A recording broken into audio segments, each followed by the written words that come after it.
सभी लाडले प्यारे दुलारे बड़े बच्चे सबका बहुत बहुत स्वागत। शानदार सकारात्मक पवित्रता से भरे वातावरण, ऊर्जा से भरे वातावरण, बहुत बहुत स्वागत। और सभी साथी से प्रार्थना है कि अपने साथियों को कॉल रिंग कर ले। तो मिनट लगेगा, लेकिन बहुत महत्वपूर्ण सब्जेक्ट में आपको मजा आएगा।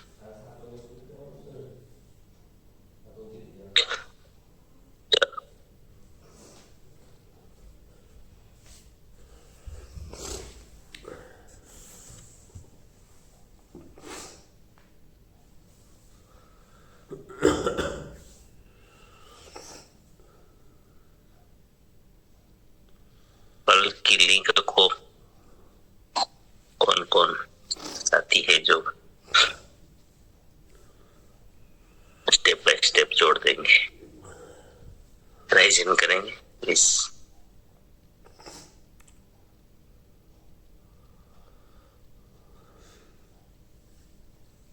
जी,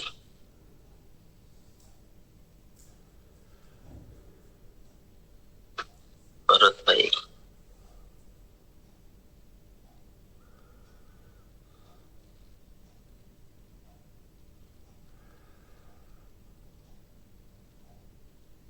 सर कोटि कोटि धन्यवाद। कल आपने बहुत ही बड़ी तरीके से समझाया। उसमें से कुछ पॉइंट मैंने नोट किए हैं।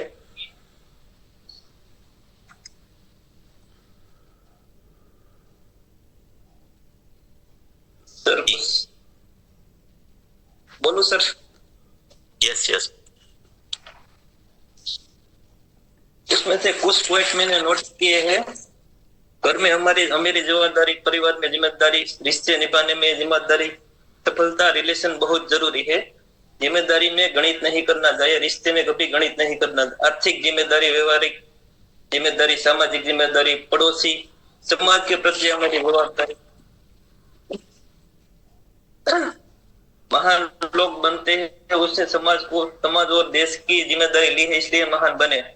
पूरे विश्व में प्राणगीत की तरह चलेगा तो बहुत ही बढ़िया हो जाएगा। टैक्स फ्री बनना मेरी जिम्मेदारी है। समाज में गैर मान्यता समाज बिगड़ने न दे, वो भी मेरी जिम्मेदारी। स्वच्छता भी सामाजिक जिम्मेदारी है।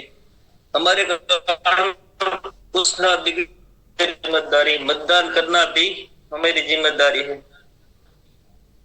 कानून का पालन करना भी हमारी जिम्मेदारी है। सार्वजनिक संपत्ति रक्षा करना हमारी जिम्मेदारी है। पर्यावरण की रक्षा करना भी हमारी जिम्मेदारी। पेड़ लगाना वही हमारी जिम्मेदारी है। आपका स्टूडेंट है तो पढ़ने की अच्छी तरह पढ़ना भी आपकी जिम्मेदारी है। धन्यवाद।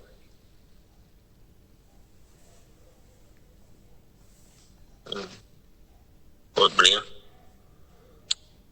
और साथी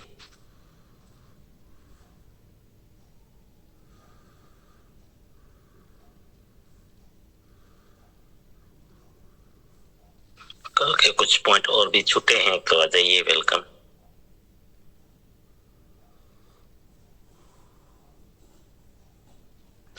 जो साथी कुछ नोट कर रहे हैं वो बोल सकते हैं।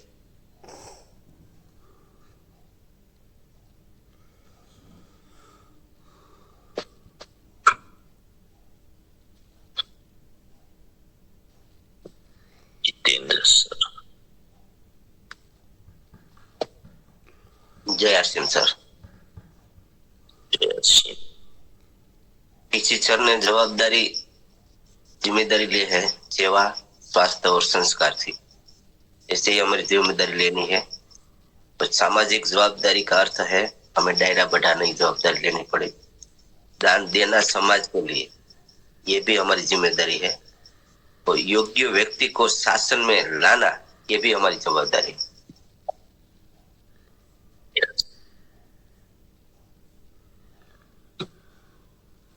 नेक्स्ट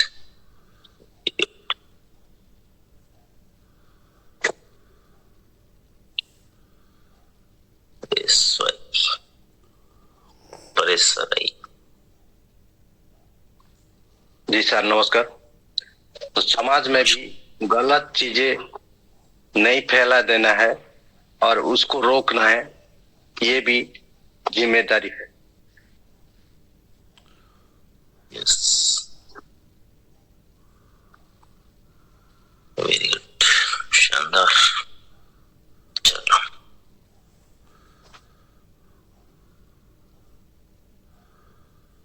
अभी भी बहुत सारी छोटी मोटी जिम्मेदारियों पे बात हुई थी।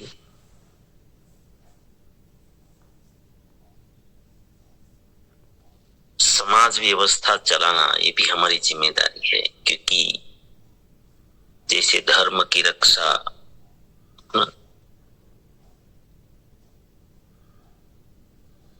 धर्मो रक्षति रक्षितः,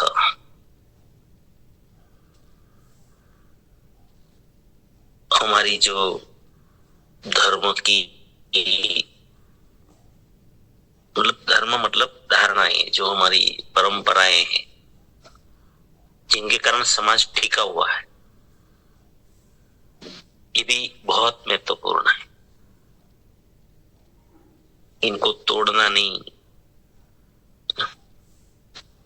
ये भी एक जिम्मेदारी है।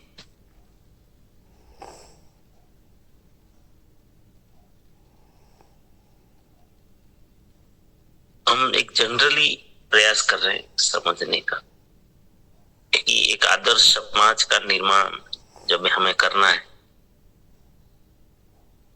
जो हमारा प्राण गीत है कि खुशहाल यहाँ पर हर जन हो, सुख शांति से पूर्ण जीवन हो, सब खुशहाल रहे। ये तो तभी होगा जब जन जन के अंदर जवाबदारी का, जिम्मेदारी का भाव होगा।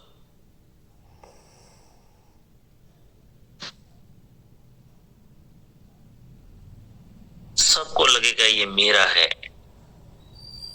तो कुछ बिगड़ेगा ही नहीं। कल जैसे गुड़िया रानी बोल रही थी ना, अगर सब ऐसा स्वीकार कर लेता तो ये इतना सुंदर बन जाए।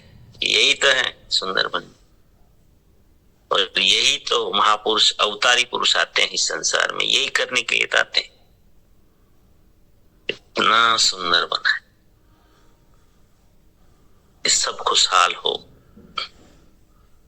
खुशहाल यहाँ पर हर जन हो, सुख शांति से पूर्ण जीवन हो, सब काम करे अपना अपना, सबको अपना काम खुद का करना है, फ्री किसी को नहीं चाहिए, मेहनत का चाहिए। कोई हाथ यहाँ न फैले, अब कोई यहाँ पर मांगने वाला न बचे, कोई भिखारी न बचे, और न कोई किसी के सामने हाथ फैलाना पड़े, छोटी छोटी जरूरतों के लिए या बड़ी जरूरत के लिए। मतलब अपना जीवन व्यवहार में कभी किसी से मांगना न पड़े, लाचारी न करनी पड़े, बेचारा न बनना पड़े, ऐसी स्थिति हो। सब स्वमान से जिए, इज्जत से जिए। तो कोई हाथ यहाँ न फैले, अब जन स्वावलंबी बन जावे सब, चोरी फरेब का नाम ना हो, कहीं पे भी चोरी नाम ही ना हो, किसी भी प्रकार का चोरी ना, चोरी फरेब का नाम ना हो, कोई भी यहाँ बदनाम ना हो, ना कोई किसी गुमराह करे, सब सच्चे पथ के राही।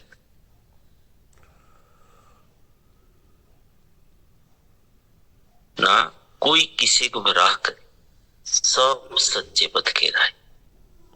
आतंक न हो अब जीवन में, सब प्रेम भाव रखें।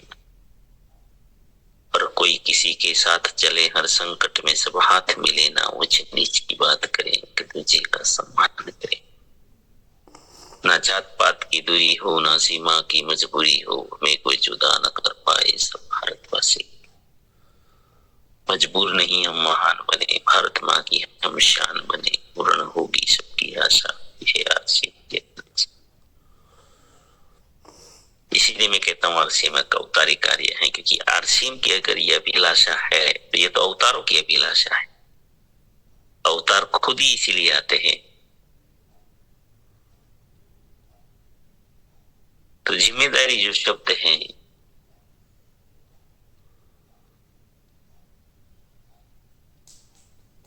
एक बहुत बड़ा शब्द है।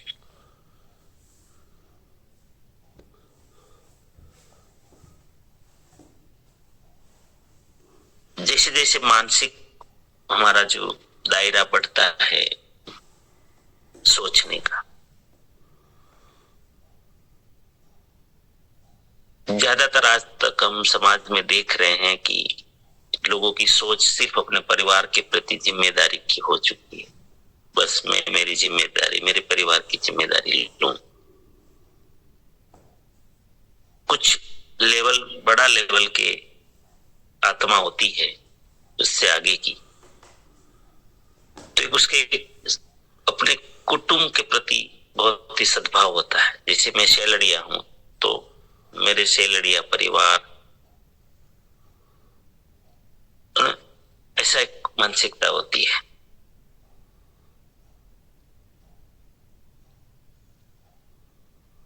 उससे भी कोई आत्मा ऊपर के लेवल की होती है तो पूरे गांव का, जहां वो रहते हैं वो पूरे गांव की चिंता करते हैं, जिम्मेदारी उसके ऊपर लेते हैं कि नहीं हम सब सुख शांति से रहे, ऐसा हर चीज करना चाहिए। फिर वो उसके ऊपर की कोई आत्मा होती है तो उससे बड़ी जिम्मेदारी लेते हैं। उसके ऊपर की होती है तो पूरी मानव जाति के लिए उसके विचार होते हैं। वहां कोई नात जात कुछ भी नहीं, अपना समाज, मेरा समाज, उनका समाज, ये कुछ भी नहीं। और बहुत ऊपर की आत्माएं होती है, उसके अंदर पूरे विश्व लेवल की भावनाएं होती है, जो वैश्विक मान, वैश्विक समग्र, बस समग्र संसार के लिए, समग्र सृष्टि के लिए उस लेवल की उसकी सोच, उसका कार्य पद्धति, वो काम ही ऐसे करते हैं जो पूरे विश्व का कल्याण,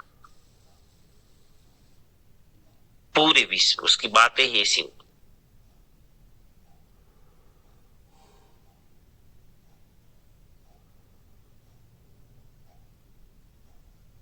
तो जिम्मेदारी का कोई अंत नहीं है। जिम्मेदारी, और जितनी जितनी जिम्मेदारी लेते हैं उस लेवल के इंसान को नाप पा जाता है। तो ये खुला अवसर है सबके लिए। संसार जिम्मेदारी लेने से क्या प्राप्त करते हैं और कौन लेता है ये जिम्मेदारी?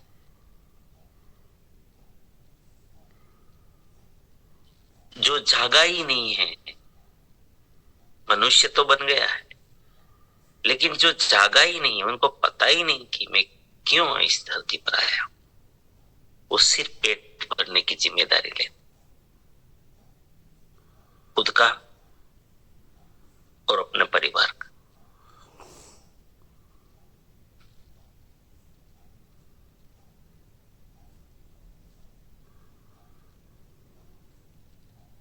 लेकिन मैं तो देखता हूं कि परिवार का भी लोग जिम्मेदारी नहीं ले पा रहे, नहीं ले पा रहे।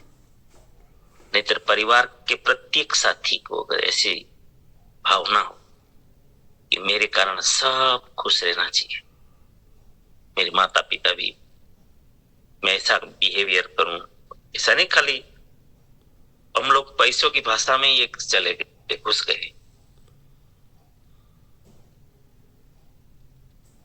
परिवार में हर चीज की जिम्मेदारी होती, भावनात्मक भी जिम्मेदारी होती है, खाली आर्थिक नहीं होती, भावनात्मक जिम्मेदारी भी है। खाली लॉजिकल नहीं चलता, नहीं तो बच्चे कभी आपकी गोद में नहीं बैठेंगे अगर भावनाएं नहीं है, भावनात्मक जिम्मेदारी हमारे भीतर नहीं है, दूर भागेंगे। कोई अपने हमारे पास बैठना नहीं चाहेगा।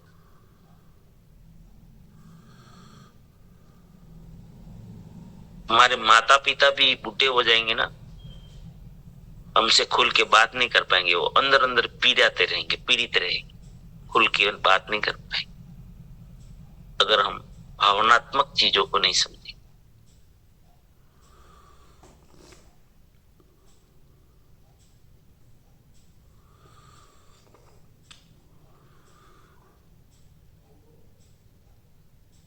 आज सोच इतनी छोटी हो गई है जयेश भाई लोगों की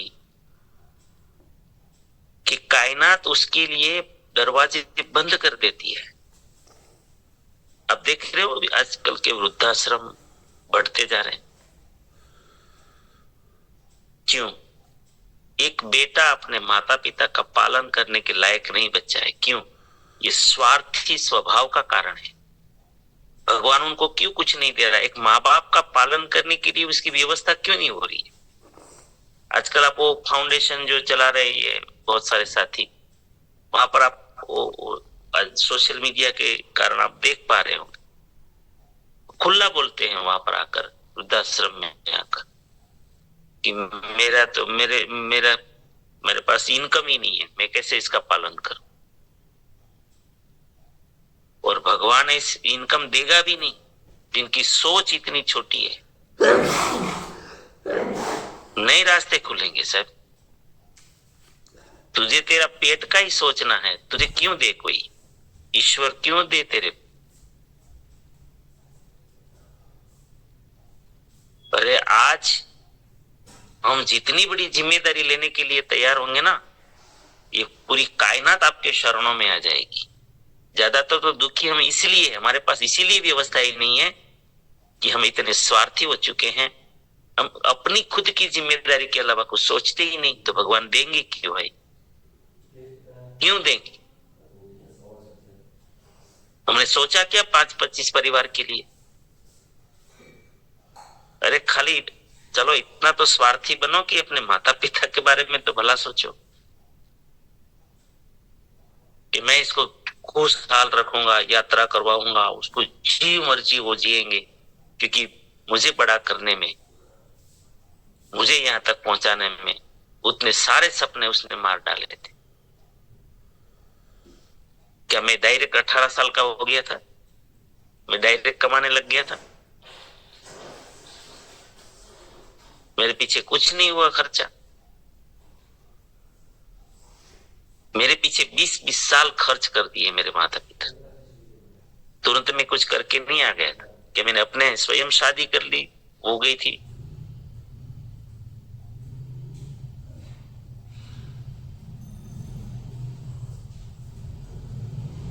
तो आज ऐसा वातावरण, इतना प्रदूषित वातावरण बन गया है, कलुषित वातावरण बन गया है कि इंसान जितना स्वार्थी सोचेगा ना, मैं गारंटी से कहता हूं नहीं मिलेगा कुछ।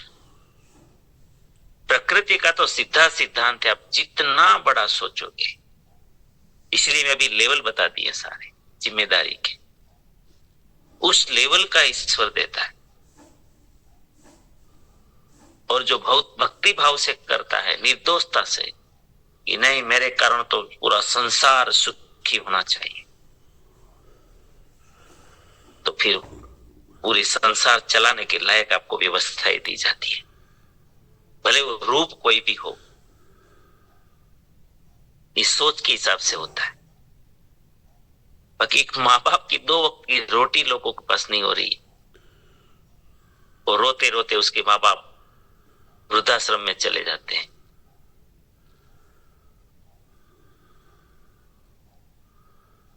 आज की महिलाएं, वहां हम देखते हैं सास ससुर जो बूढ़े हैं उनके साथ झगड़ाएं करती। तेरे एक कोने की तेरी जिम्मेदारी नहीं, कोना नहीं दे सकती तू माता सास ससुर? भगवान तुझे क्या देगा? कुछ भी नहीं देगा।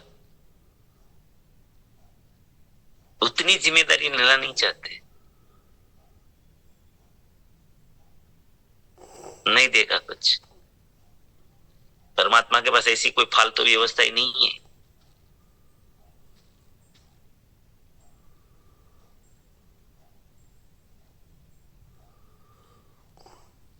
हिम्मत होनी चाहिए। अब हम पड़ोसी धर्म की बात आई थी ना कि पड़ोसी की जिम्मेदारी क्या होती।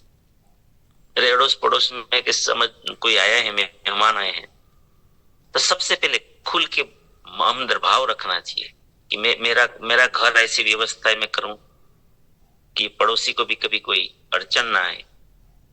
अगर मेहमान भी बढ़ गए हैं तो मेरे घर पे ऐसी व्यवस्था हो रहने के लिए आ जाओ। आजकल ये भी हिम्मत नहीं है, इसीलिए भगवान नहीं दे रहा है बड़ा घर। अगर मेरी भावना ऐसी होगी ना तो मुझे बहुत बड़ा घर देगा भगवान।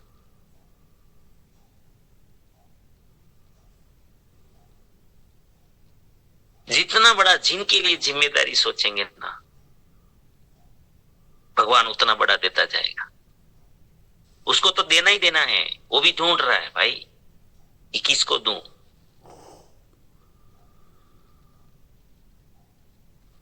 जिम्मेदारी को ये मत समझो खाली ये कोई फॉर्मेलिटीज है, नहीं नहीं, जिम्मेदारी एक भावना है।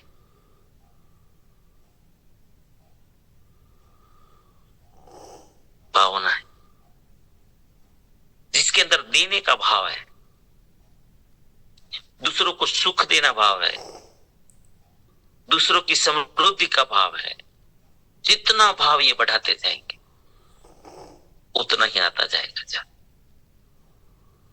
हम जितने संकुचित होते जाएंगे, जितना अपने बारे में सोचेंगे, जितना छोटा सोचते जाएंगे,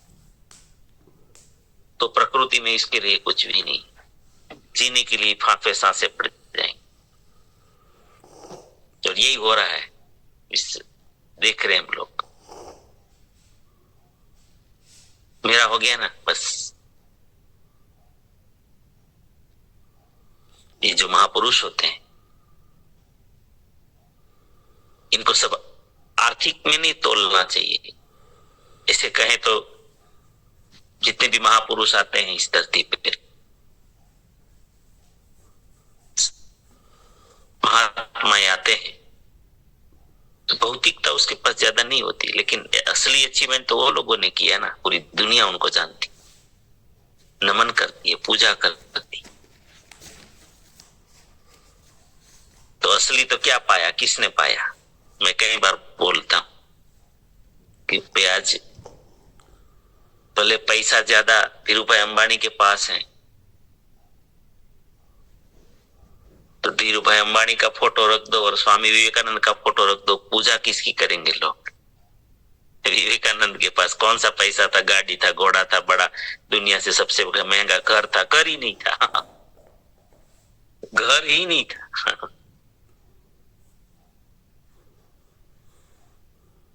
घर ही नहीं था। लेकिन पूजा किनकी? तो फिर पाया किसने बताइए? कौन कमाया ज्यादा? असली कमाई क्या हुई फिर? तो हम किस लेवल की जिम्मेदारी? इसका मतलब ये नहीं हम धीरूभाई को इग्नोर नहीं कर रहे, उसने भी जिम्मेदारी ली कि मैं मेरे देश को रोजगार दूंगा, इतनी बड़ी बड़ी इंडस्ट्री लगाऊंगा जहां लाखों लोग रोजी रोटी कमाएंगे। तो उसने भौतिकता की सिर्फ जिम्मेदारी ली, तो आज उसको भौतिक रूप से याद किया जाता है। जिम्मेदारी उसने भी ली। रतन टाटा साहब ने भी जिम्मेदारी ली, मैं सुख सुविधा दूंगा, वैसा कुछ निर्माण करूंगा। इसलिए हम याद करते हैं लोगों को, वो भौतिक जगत के महान लोग हैं। लेकिन सब तो कहां से रिलायंस अंबानी बनेंगे, टाटा बनेंगे भौतिक रूप से, लेकिन विवेकानंद सब बन सकते, उसमें खर्चा नहीं है, उसमें खर्चा नहीं, उसमें भावनाएं राष्ट्र के प्रति, इंसान के प्रति, उसमें भावनाएं। तो जिम्मेदारी जो शब्द है,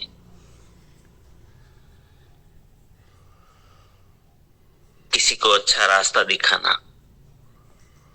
अच्छे राह पर लेके जाना,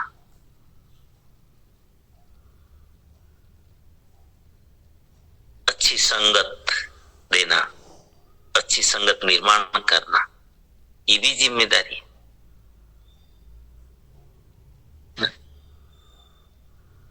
एक दीर्घ दृष्टि से कि हम ऐसा कोई योजनाएं करें कि जहां एक अच्छी दिशा मिले, समाज को एक बहुत अच्छे भविष्य की ओर हम चले।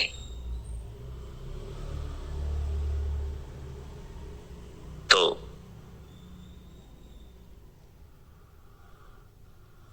जिम्मेदारी शब्द इतना विराट है ना, और जिम्मेदारी ही हमें इंसान से असाधारण इंसान बना देती है, असाधारण इंसान।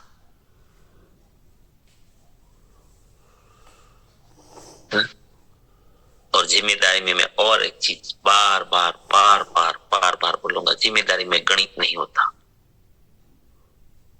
वहां गणित नहीं लगाया जाता। और निर्दोष हो, जितनी जिम्मेदारी निर्दोषता से लेंगे उतना ही हम ऐश्वर्य की ओर नजदीक चले जाएंगे। पैसों की चिंता मत कीजिए कि मैं जिम्मेदारी लूंगा तो मेरा पैसे कम हो जाएंगे, किस जाऊंगा, ऐसा कुछ नहीं होता है। ऐसा कुछ भी नहीं होता। तो फिर तो ईश्वर का सिद्धांत ही झूठा हो जाएगा। भगवान ने तो क्या वचन दिया है, आहा गजब, कि अनन्या चिंतयन्तो माम ये जना पर्युपासते तेषां नित्याभियुक्तानां योगक्षेमं भावयामि। जो निर्दोषता से, निष्पाप अनन्यता से, भक्ति भाव से समाज को सुंदर बनाने की जिम्मेदारी उठाते हैं, उनको 3 टाइम की रोटी नहीं, 2 टाइम की रोटी नहीं, मैं त्रिभुवन का वैभव स्वयं देता हूं। लेकिन आज के इंसान में जिम्मेदारी की लेने की ही हिम्मत नहीं है, सोचना भी मुश्किल है। तो उनको चाहिए, कहां से देगा ईश्वर। इसे जिम्मेदारी लेने में डरना नहीं है। हम आरसीएम परिवार में है, जिम्मेदारी लीजिए, बढ़ चढ़ कर जिम्मेदारी लीजिए। कोई प्रोग्राम है, जिम्मेदारी लीजिए। ऐसा मानो मेरा प्रोग्राम, ये प्रोग्राम भी चल रहा है ना, आइए ना, जिम्मेदारी लीजिए, मेरा है, मैं लोगों को जगाऊंगा, मेरी जिम्मेदारी। हमें ईमानदार प्रयास करना है, निर्दो एक शुभ भावना से, एक अच्छी पवित्र भावना से। ये आए नहीं आए वो निराश नहीं होना है। तो मैं तो बंद कर देता ना यहाँ पर। एक समय तो ऐसा आ गया था कि 100 लोग आते थे। नहीं, हम टिके रहे आज फिर। ये हमें ये नहीं देखना है। मैं तो ये कहूं कि अगर कैमरा चालू रख के 30 साथी भी बैठते हैं ना, तो विवेकानंद 30 नहीं बने, एक ही था। गांधी एक ही था, सरदार एक ही थे, भगत सिंह एक ही थे, तो क्या हजारों नहीं होते।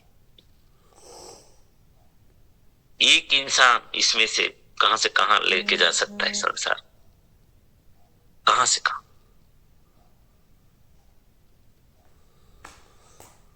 तो हमें अपना निर्दोषता से, एक सच्चे मन से, एक सच्ची भावना से लगे रहना होता। मैं आरसी में भी इसीलिए टिक पाया। मैं भी अकेला हो गया था बिल्कुल, लेकिन अंदर कुछ अलग चल रहा था। यही विश्वास पे कि मैं भक्ति भाव से टिका रहूंगा बस, क्योंकि ईश्वर के सिद्धांत कभी झूठे नहीं होते, गलत नहीं होते, खोटे नहीं होते। बस मुझे अगर कमी है तो मेरे में, मेरी भावनाओं में अगर कमी है तो नहीं चलेगा, मेरी भावनाओं में अगर खोट है तो नहीं चलेगा। टीसीजी भी तो वही सिद्धांत पे चल रहे हैं। अगर मेरी भावना ये सही अच्छी है तो ये जरूर कामयाबी मिलेगी, और मिल रही है, तेज गति से मिल रही है। तो खेल भावनाओं का है।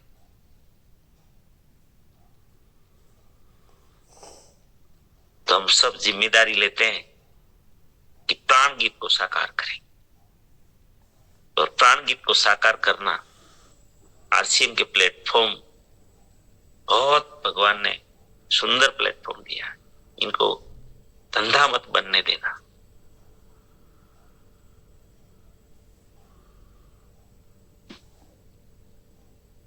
सिर्फ पैसा कमाने का धंधा बना देंगे ना तो ये प्लेटफॉर्म भी खराब हो जाएगा। ये बना ही कुछ अलग है। आज स्वास्थ्य क्रांति का वर्ष घोषित किया गया। इतनी पीड़ाएं, अगर सच्चे दिल से हम काम करें, इस सच्ची भावनाएं से कि मेरा गांव, पूरे गांव स्वस्थ होना चाहिए, मेरा पूरा तालुका स्वस्थ होना चाहिए, मेरा डिस्ट्रिक्ट स्वस्थ होना चाहिए, मेरा राज्य स्वस्थ होना चाहिए, मेरा देश स्वस्थ होना चाहिए, जिसकी अपने अपने लेवल की सोच होती है। टीसी जी ने पूरे देश रोग मुक्त भारत, ईशा में हम कहते हैं रोग मुक्त भारत, नीति चार्ज कहता है रोग मुक्त भारत। बड़ा बड़ा सोच है। हम कम से कम अपने लेवल पर कुछ जिम्मेदारी लें, इनको रोग मुक्त करें। हम कैंप लगाए, हाइजीन कैंप लगाए, रिपोर्ट के कैंप लगाए, इसी दिशा में बातें करें, दिशा निर्देश करें, सॉल्यूशन बताएं, ऐसे एग्जाम्पल क्रिएट करें, तो जिम्मेदारी तो लेनी पड़ेगी।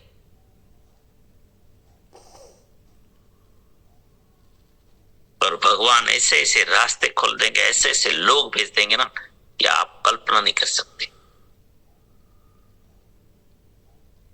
और एक भावना और हम अच्छी बना ले कि जब भी कोई आपके साथ, आपको सपोर्ट में कोई आ जाते हैं तो उनको व्यक्ति मत समझना, व्यक्ति मत समझ, उसको भगवान का दूत समझना कि परमात्मा ने भेजे, तो परमपिता परमात्मा ने भेजा। जैसे नरसिंह मेहता के जीवन की स्टोरी जब जानते हैं गुजराती लोग खास, कुछ नहीं था, भौतिकता नहीं थी उसके पास, लेकिन कहीं पे भी परमात्मा ने अटकने नहीं दिया उसे। कोई भी रूप में आ गया, ईश्वर ने किसी न किसी को भेज दिया। कुंवरबाई नुमा में रूप, जो अमीर लोग नहीं कर सकते वो आके कर दिया गया। श्राद्ध की व्यवस्था कुछ भी नहीं था, पता नहीं किसी न किसी रूप में भगवान ने कुछ व्यवस्थाएं कर दी। हुंडी पता नहीं कौन देके चले गए। ऐसे बहुत सारे संत हमारे देश में हैं, आप उसका स्टडी करो, आपको पता चले। हमारे साथ भी वो होता है, लेकिन हमारी नजर नहीं है, हम उनको भी स्वार्थ में लिख देते हैं। कोई व्यक्ति जिनको जरूरत नहीं है आरसीएम की, समझ लीजिए, और आपके साथ आप आते हैं और सपोर्ट देते हैं, ये क्या है? ये भगवान ही है। और क्या है वो भगवान ही है। उसका तो मस्त अपना अच्छा सेटिंग है, वो क्यों आए आपके पास, क्यों आपको सपोर्ट करने आए? वो भगवान ही है। हमें मानना है, हमें मानना। आपके साथ कोई बड़ा आदमी जुड़ता है ना, सक्सेस आदमी किसी भी क्षेत्र का, समझ लो ये भगवान ने स्पेशल भेजे हैं।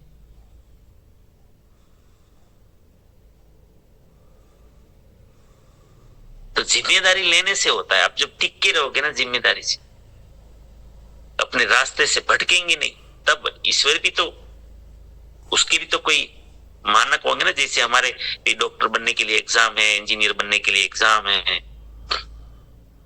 हमारा लेवल है कि नहीं, पात्रता।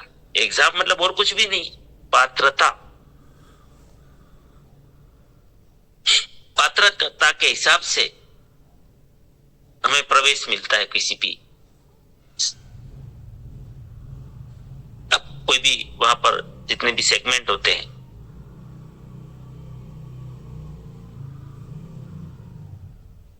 पात्रता के हिसाब से प्रवेश मिलता है।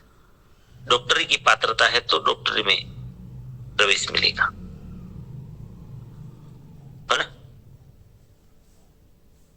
पात्रता के हिसाब से। इंजीनियरिंग की पात्रता है तो इंजीनियरिंग में प्रवेश मिलेगा, टीचर की पात्रता टीचर में मिलेगा, प्रोफेसर की पात्रता प्रोफेसर, साइंटिस्ट की पात्रता है तो साइंटिस्ट पात्रता।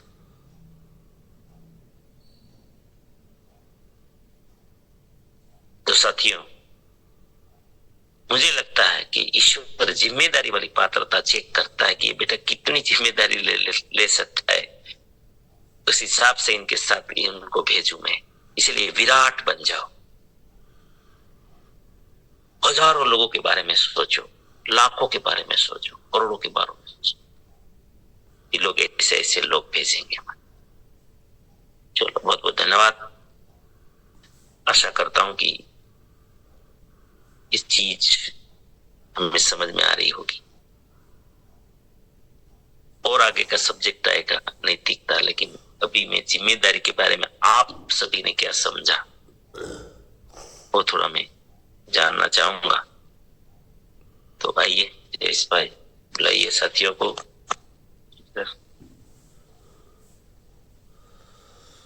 आइए ममता दीदी, स्वागत है आपका।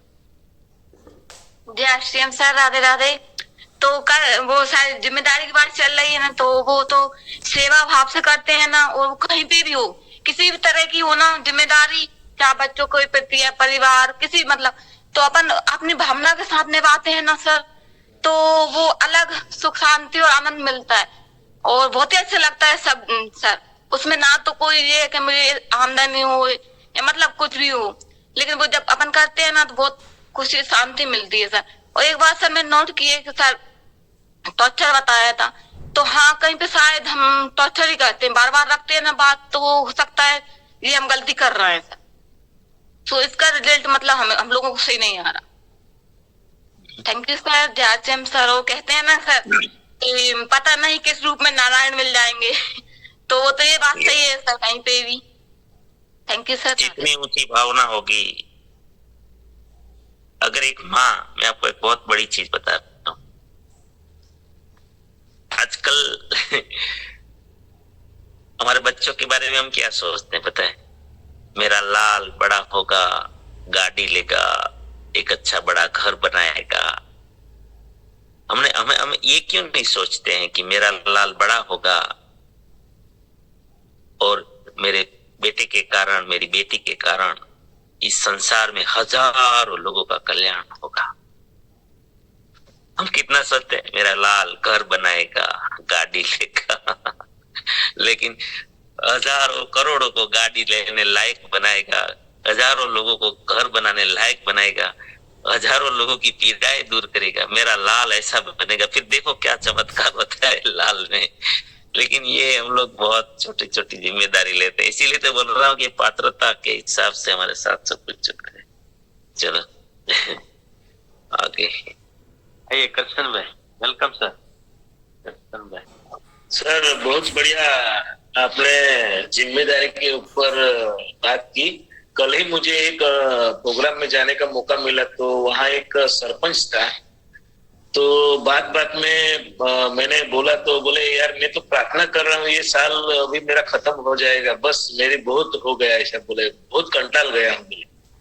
तो बाजू वाले ने भी एक ने ऐसा बोल दिया कि मैं तो बोले इतना ही सोचता हूँ कि बस मेरा घर, मेरा परिवार, बस इससे आगे कुछ सोचना ही नहीं है, अपना जीवन बस वो लोगों के बारे में सोचने से ऐसा ही होता है वो।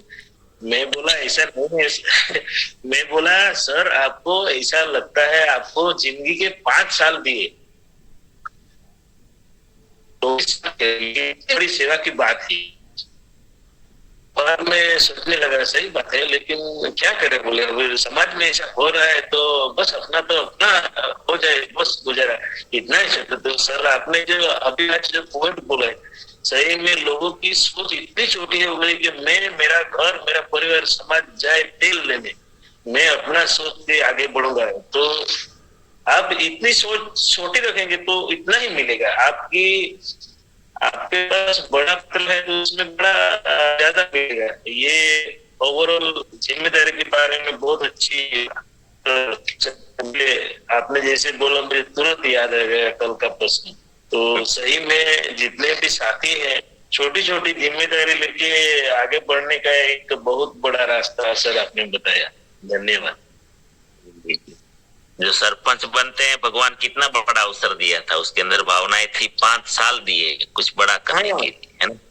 तो उसको तो रात दिन वो नहीं सोचना है लोग क्या कहेंगे, लोग क्या कहेंगे वो सवाल ही नहीं आता। मुझे क्या लगता है, मुझे क्या करना है, मुझे भगवान ने अवसर दिया, क्यों सरपंच बनाया। कितना बड़ा अवसर, कितना बड़ा। सत्ता में आना कोई छोटा मोटा अवसर नहीं है। सत्ता में आना मतलब औपचारिक कार्य करने का मौका मिलता है। सत्ता सामान्य चीज नहीं है, क्योंकि इस दुनिया में परिवर्तन सत्ता से जितना फास्ट आता है ना, संसार में किसी चीज के कारण नहीं आता। सत्ता वो पावर है, लेकिन और हम करके नहीं तो उसमें हमारा कुछ भी नहीं है, हमारा खाली हिम्मत है, हमारी खाली जिम्मेदारी है। वो तो सब व्यवस्थाएं हैं, पब्लिक के पैसों से ही तो सब कुछ हो रहा है। हमें कहा अपना घर की फैक्ट्री लगानी है वहां पर लोगों का भला करने में जो भी व्यवस्थाएं हैं वो सबके लिए बांट देना है, सबके लिए उपयोग में लेना है। ये तो बात है, लेकिन वो हमारा प्रोग्राम नहीं किया है ना, इसलिए हो रहा है गड़बड़।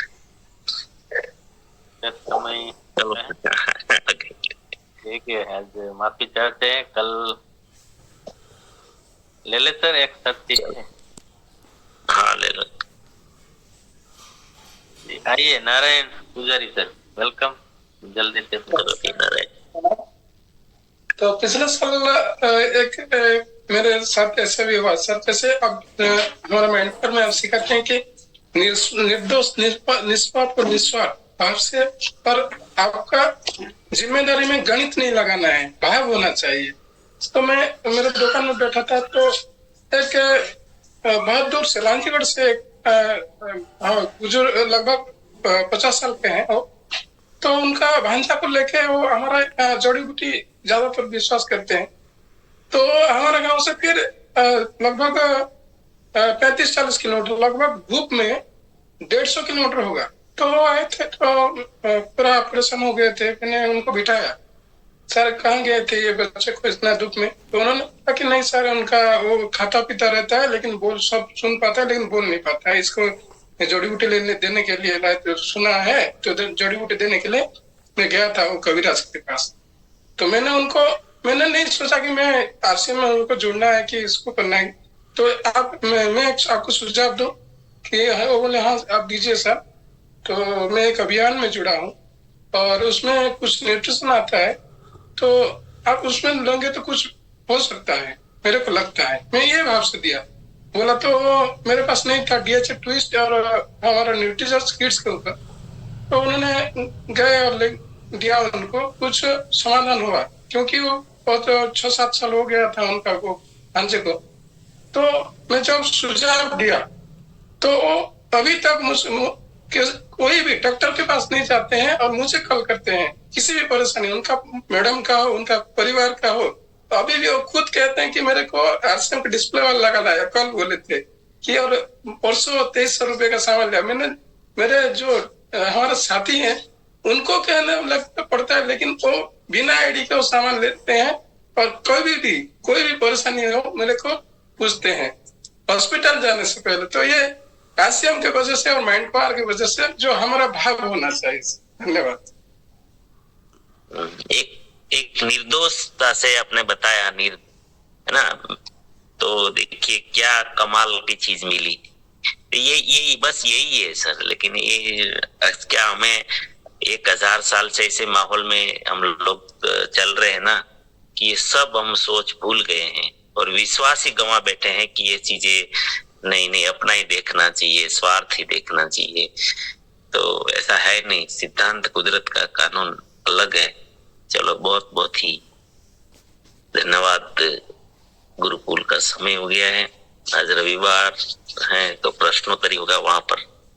और प्रार्थना करते हैं हम सभी के लिए कि आप सभी के जीवन में हमारे आरसीएम के द्वारा, हमारे सिस्टम के द्वारा, हमारे साथियों के द्वारा अनंत सुख, अनंत आनंद, अनंत अनंत स्वास्थ्य, कीर्ति, वैभव,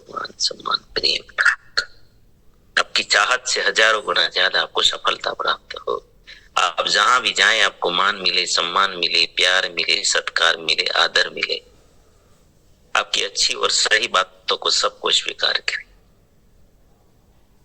आज का दिन आज तक की जिंदगी का सर्वश्रेष्ठ और शुभ दिन हो, मंगलमय दिन हो, आनंदमय दिन हो, बहुत बहुत बड़ी सफलता का दिन हो।